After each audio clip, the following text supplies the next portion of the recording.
started from when I lost my daughter, and I realised it's 21 years ago, which is an awful long time. So this journey that I would like to speak about is everything that's happened since then, because up until that point I led quite a normal life, I would say.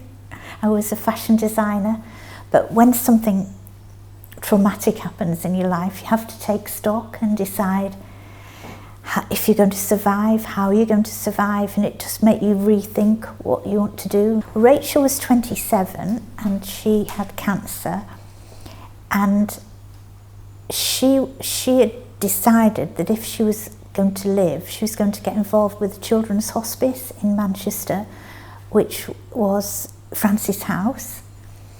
And so when she died, and I was thinking, what am I going to do? I didn't want to go back to dress designing. I didn't want to change to do anything connected with my old life. So I contacted Susie Mathis, who'd set up a charity within Francis House called the Kirsty Appeal, where they featured a child that had been at the hospice, Kirsty Howard, and asked if I could help. And she said, pop in. The day I chose to pop in was after a big match where Kirsty had been the mascot for Man United, and she'd gone onto the pitch. I think it was England and Greece, and Kirsty had been the mascot for the match, and she'd walked onto the pitch with David Beckham. So there'd been a lot of publicity for the Kirsty Appeal. It'd been in all the papers on the Sunday, and the donation line had been mentioned in all the papers. So I knocked on their door in Altrincham on the Monday and said, can I help? And they said, can you man the donation line? They quickly showed me how to use a credit card machine, and I sat there, and all these people were ringing up, donating money to the appeal. But also there was a lot of people who had lost children themselves or had had children with cancer, and they wanted to talk, and I was able to empathise. So I sat there all day, and about 7 o'clock that night was still manning this donation line, which was going crazy. And my husband rang on my mobile because I'd left the house about 10 that morning and he didn't know where I was. And Phil, the other person that worked in the Kirsty Appeal, this man, answered my phone, and my husband said, can I speak to Sue? It's a strange man answering my phone. And Phil said, she's busy, she'll call you back later. So that was my introduction to charity and charity events and the Kirsty Appeal. So I worked with them for a few years, but what happened was Susie Mathis and Phil put on events. They were event organisers, and they taught me how to put on events. I was like a little apprentice, soaking everything up.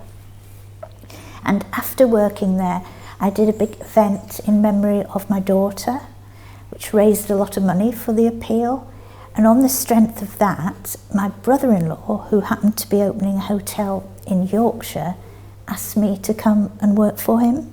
And he gave me 2 tasks. I had to bring Emmerdale in and I had to get in magazines. Well, through the Kirsty Appeal, I'd met some of the cast of Emmerdale, and there was a lady who was leaving. So I'd just been there a few days, and I organised her leaving party, and OK came to cover it. So I think he thought I was a super talent. I'd managed to achieve my objective. So he ended up giving me a full-time job. Then he opened 2 more hotels, and I worked there again for a few years. But what happened was lots of networking events took place at the hotels. So I was watching all these networking organisations, and I was seeing what worked, what didn't work, got involved with a couple myself. So when I actually retired, I started a networking organisation in Cheshire. So that's how all this began. When I retired, my husband bought me an easel and some drawing pads and some paints. They're still all in the box. I just really love it when I match people together and they work together. I've just done a challenge on my Facebook group where I asked everyone to put their details in, and then I matched them to other people that they'd never met.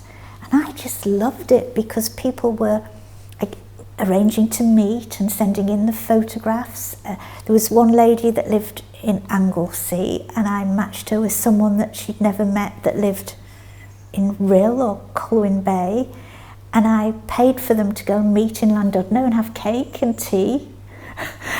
And then they sent pictures of it. So, and I just love seeing all this. I just love watching the connections. And this is strange because I can't find my car keys and I can't find my glasses. I can't remember where I put things in the house. But if you say a name of someone in my group, even if I've only just met them once, I can remember what they do and I can link them with someone. I suppose it's like a passion. Just love doing it. I'm also the patron of a charity called Gift of a Wedding that does weddings for people with a terminal illness. So that's the part that's in memory of Rachel, I think. When I raise money for them and when I speak for them, that's the Rachel bit. I was due to get married at Knowsley Hall in the September of the year she died, and we had to rush the wedding through in 3 weeks. And what was interesting to me was she'd never bothered before, she'd never mentioned getting married, but it seemed to be something she really wanted to do before she passed away. And since being involved with the charity, that's what we've found. That's what one of the things people want. You know, when people have bucket lists of things they want to do before they die, when it's actually happening, they forget all that, but they often want to get married. The lady that's the founder of Gift of a Wedding, Patricia Harrison, used to go to my networking events, and she phoned me one day and told me that she was starting this charity. She didn't know that I'd had to put together a wedding in 3 weeks. When Rachel died, I had to go to London for the 3 weeks, and well, she died 3 months later. I had to help her put her wedding together. It was really hard when you don't know anyone and you've no contacts in a strange city. With the Gift of a Wedding charity, it's incredible. All they do is they might put a notice on the Facebook page, there's a wedding in Cheshire on such a date, we need florists, we need cars, we need disco, and all the wedding service, all the wedding community, all the services offer it for free.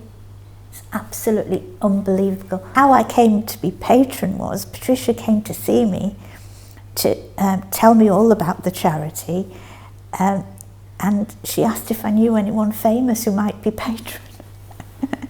And I helped for a little while. I was on their committee, and then after a while they put a vote together and asked me to be patron. Amazing. So they didn't find anyone famous, they just found me. It was really good, but the first thing I had to do was give a speech to a few hundred people at their inaugural event. So that was quite scary. Even when I started doing the network groups in Cheshire, I didn't want to speak. I didn't want to stand up and say, "Welcome to my networking group. Here is the speaker." I wouldn't even dare do that at the beginning. But it's no good because you want to say things. In the end, you're bursting to say things. You want to make comments and you want to encourage everyone. So you have to learn to speak. There's a lady in my networking group called Catherine Sandland, and she literally changed my life because I was so not confident when I started doing the networking events. She did a boot camp over 3 days, which I attended, and she showed us, there was about 12 of us, and she showed us the techniques, showed us what to do when you give a speech. So if you're armed with that knowledge, you can be more confident because you know what you're doing, how to stand, what to do with your arms, and so that's probably the biggest thing I'm proud of. Rachel would have been proud of that because she was an actress and she wasn't frightened of speaking in public. She'd be amazed that I actually was now. I've always been a very quiet person. I was very quiet and shy at school, but I always knew what I had to do to achieve things. And I always remember when I got my degree in fashion and we moved to London, I went into Vogue with my designs because I knew I had to do things like that. And when I think I didn't know about PR in those days. I didn't know you have to have people do that for you.